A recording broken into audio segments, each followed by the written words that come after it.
You're with the Breaker-Leggers, and we're in the Midlands in Coventry at the Belgrade Theatre to see the musical The Leftovers. So stay tuned to find out how many legs for this piece. Whether it's break a leg or leg it.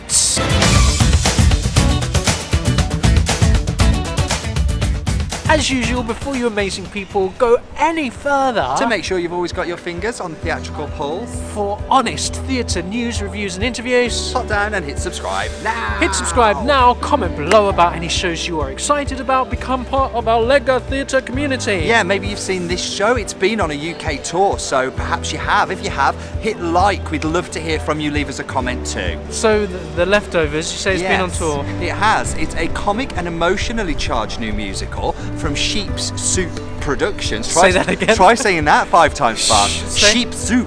Sheep Soup. That could go horribly wrong. I'm sure there's a story behind that company name. They're the creators of Mrs. Green the musical, which played to critical acclaim at the 2013 Edinburgh Fringe and has had success elsewhere since. So yeah, it's kind of revived every single year, going from the Leicester Curve, one venue, Nottingham Playhouse another year. It has. So it's done very well. Well, they're back with a new show, and that's this one, which is based around a group of friends, musicians in fact, that get together to write a song in tribute to a dead friend, but they can't agree on what that tribute should sound like. So actor musicians. Actor musicians with a totally original score. Okay. 2 hours and 20 minutes, including the interval. So we'll be catching up with them again in our 30-second interval breakdown. Stick around for the end so we can tell you how many legs.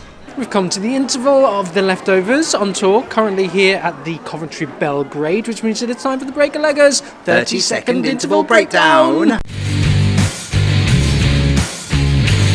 Go! What do you think so far? I like it. I think it's interesting. The music's spontaneous and feels spontaneous. They're a really capable cast. The acting's on point and the vocals are really good. They're a talented bunch. I'm enjoying the music. What about you? Yes, I think the highlight of this show is definitely the music, performed by a very talented cast. It's in a recording studio, so it's an organic mass of music. And the set is great. The set is okay. Not sure what's going to happen next.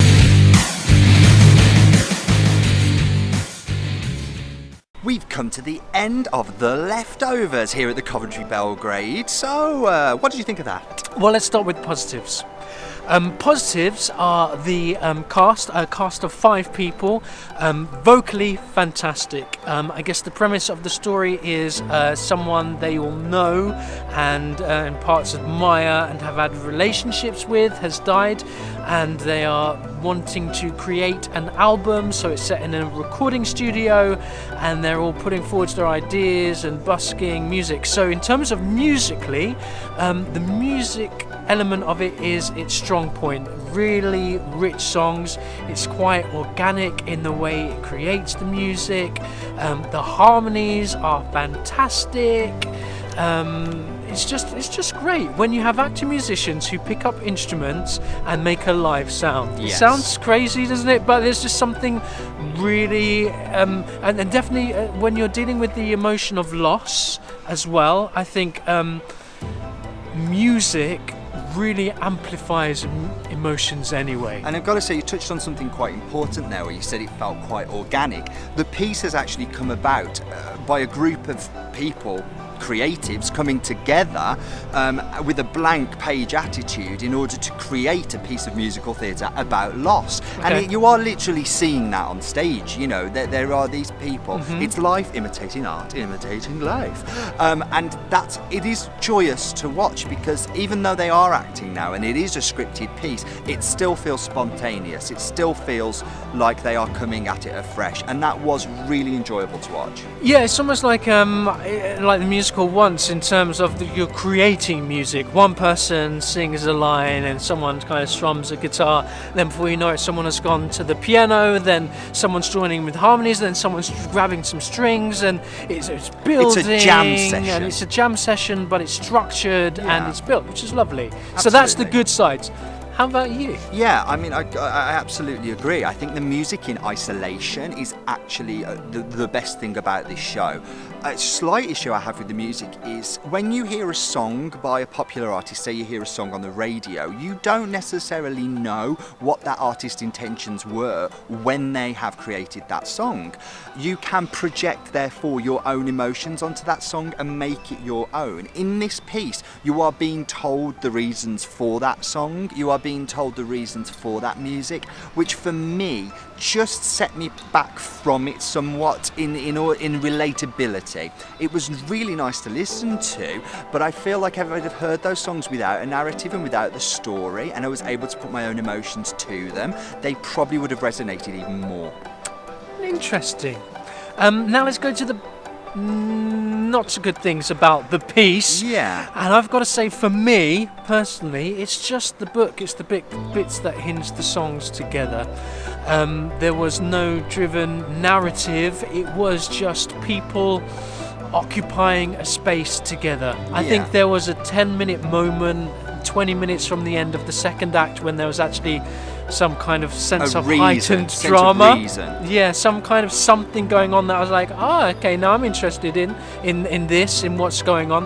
Apart from that, I didn't really care. And that's the thing.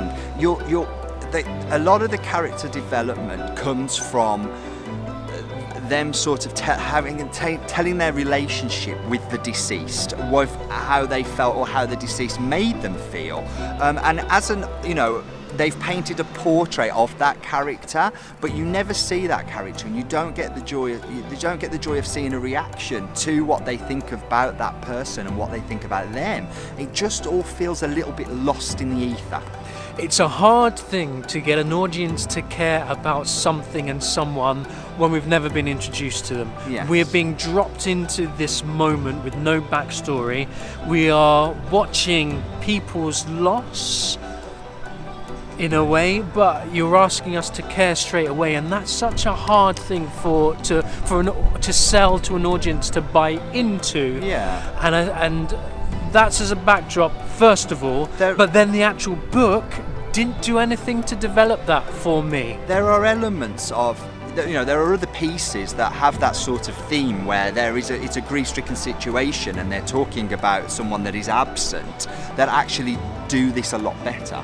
Can you think of any? Well, I'm thinking that the first thing that jumps to my head, actually, where it's also very difficult, is the last 5 years, Jason Robert Brown with Kathy's first song, I'm Still Hurting, which is such a hard sell for that character, because it's the first song, the first moment you're seeing her at the end of that last 5 years, and she is asking you, and Jason Robert Brown is asking you to invest in that character and feel her pain. When we don't know we've got no context. We've got no context. We don't know what it is, what's happened. So why should we care? So it's really hard to sell. Yeah. Whereas in that piece, Jamie, by the end of it, you're on his side because you've seen his journey. Yeah. But so I guess that is an example, possibly, where it could be done better.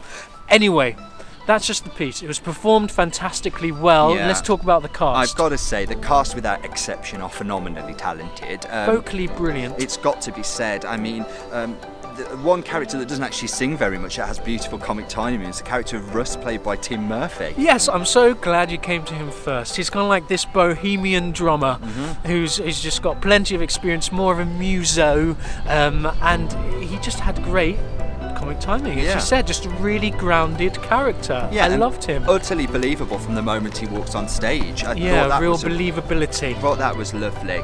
Also beautifully sung. Philippa Hogg playing the role of Yaz. She has this lovely kind of soprano harmonious voice. Soprano she voice. took a lot of the higher harmony lines going right up into the stratosphere, which was lovely. In fact, the harmonies throughout this whole piece were great.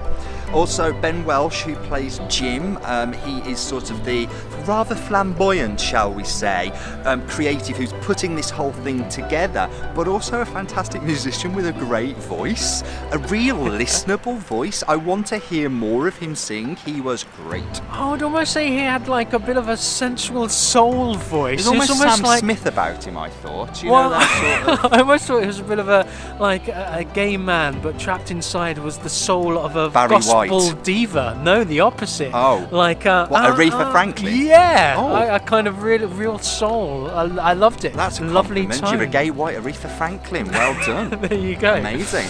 Also, I've got to say, Rachael Walton. Hopefully we've said that Angie. right. Oh, Yeah, she's got a beautiful kind of more alto. All the voices meld so well together. She does have a Sister Act gospel voice.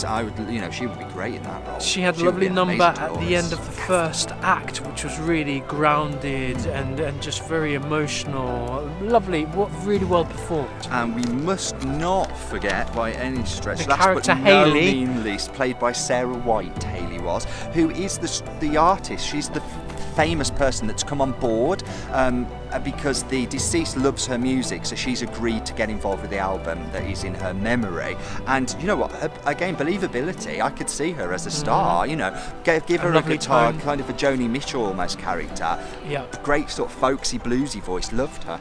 So the cast were great, the music was great. In terms of the narrative, though, just these characters in this situation, I didn't much care. Ultimately, which is a shame. Adam Lenson as a director, though, some of the staging was great. There's also some choreographed movement moments which I'd have actually liked to have seen more of. Very subtle. They were good. And also designer Lizzie Leach, I think, needs noticing because the set was good. It was very naturalistic, you know. Simple one set. But really, the style of this is very naturalistic. There were things that went wrong tonight. I could tell there were a couple of moments of knocking things over and, oh gosh, I've dropped that. But because of the naturalistic setting, they just totally worked it in. And very as a result, do you know what? Keep it in. Yeah, lovely use of lighting as well. Very simple, but they had on stage just 2 working lamps and another 2 working kind of, what are those things I'm looking at? Lights. What are those things that are like study lights, that's it. Study lights, really naturalistic, but then in some of the songs all the lighting dropped out, so they had really nice shadows cast by these lamps on stage. Very subtle, and but I picked that up. With the shadow work as well, it almost makes the stage feel fuller. You know, there are only 5 characters, but there was this sort of lovely fullness about the space. Joshua Gadsby is the lighting designer, so well done you. So I guess you're probably wondering how many legs we are going to give the leftovers. For the leftovers, we are going to give 3 legs for this. Yeah, do you know what? Its strength is in its sound. It's beautifully sung. The score is amazing, and the songs independently are well worth a listen. Do check them out. Now, this is at the end of its UK tour, but if it's anything like Mrs. Green, maybe it'll pop up again in the future. And I would be interested to find out what Sheep Soup are working on next. But hey, that's just what we thought. Yeah, what did you think? Well, let us know down below. Comment below, let us know. We are the Breaker Leggers. And we'll catch you again soon. Bye.